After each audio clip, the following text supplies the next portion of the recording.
ابي او اخر کې پنځه یذون نازل چې اقرا بسم ربک الذي خلق خلق الانسان من علق اقرا وربك الاكرم الذي علم بالقلم علم الانسان ما لم يعلم واذا واقع نازل شوی مولوی سی وتی او چې هم د شانت نازل شوی خو نبی علیہ السلام ته پته وې دا چې دا جبرئیل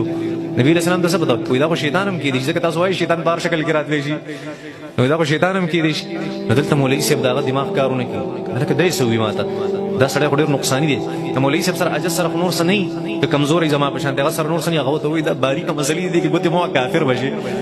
نور د سره باریکه مسلې دي کافر بشي نه داسې نه ده دا اعتراض امام رازي رحمت الله علیه کړی دی په حضرت جبرئیل باندې او د نبی علیه السلام په وحي باندې او د هغې د دنیا جوابونه کړي دي لاندې حق اعتراض دی راځي چې دلته مسلمان معاشري او د یونیورسيټو والو د کالجونو والو د خلکو د غي ذهن په دې باندې جوړی چې نه الله شته نه پیغمبر شته او نه جبرئیل شته او نه قران مجید شته دا ټول افسانې دي او ځان قصې جوړې کړې دي بس دا روزانه دا زهر زمون په دماغ کې داخله کوي خبره مې دا ذکر کوله چې قران مجید سره زمون تعلق پیدا شو کنه بیا موږ ډیر لوی د امام رازي هم د خلکو امام رازي سره اسمان نه راکو شي خو انسانو کنه اوس 800 کاله مخکې درشي به انسانو په مهنت وکړو په قران مجید کې کم ځای ته ورسېدو په هر زمانه کې الله جل شانو د رازي غوندې خلک پیدا کړي د امام رازي غوندې نو ولې پیدا کړي ځکه پیدا کړي چې هغه قدر کوي د هغه چې الله جل شانو نازل کړی د محمد رسول الله صلی الله علیه وسلم هغه چې قدر بس یو اخري واقعه تاسو ذکر کوم د امام رازي رحمت الله علیه هغه دا